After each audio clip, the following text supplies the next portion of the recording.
Self-exiled former ZANU-PF political commissar Xavier Kasupwere has urged Zimbabweans to resist President Emerson Mnangagwa's apparent bid for an unconstitutional third term in office. Achipere mushe muri Zimbabwe takuna G40 opindira yoti aiwa macitizens pepukai mukai amusi kuona kuti zvamuri kuita azviiti here kana zvamuri kufosiwa sana bena mashoko abuda taugwa naKasupwere munowaza ndovakomana vacho vanonetsa noti bva wasubscribe wolike wotina on the bell icon. Tinda paendo pake anyora achiti this call from Kasupwere comes in the wake of a coordinated campaign being driven by ZANU-PF provincial structures as well as women and youths groups within the ruling party for the 81-year-old Mnangagwa to continue ruling the country until 2030.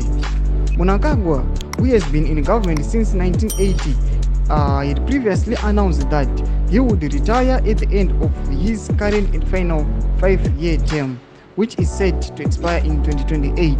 Ndo mashwari kuda panapa tiona kuti aiwa Xavier Kasupwere ari kudza vanhu kuti aiwa you guys resist zviri kubuda apa kuextendewa kana kutonga beyond 2028.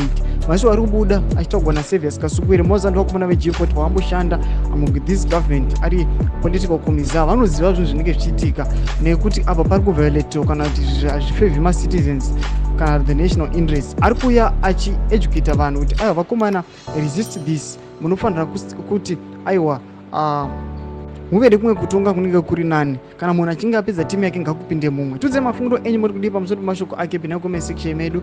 Musangana kusubscribe or like, turn on the bell icon.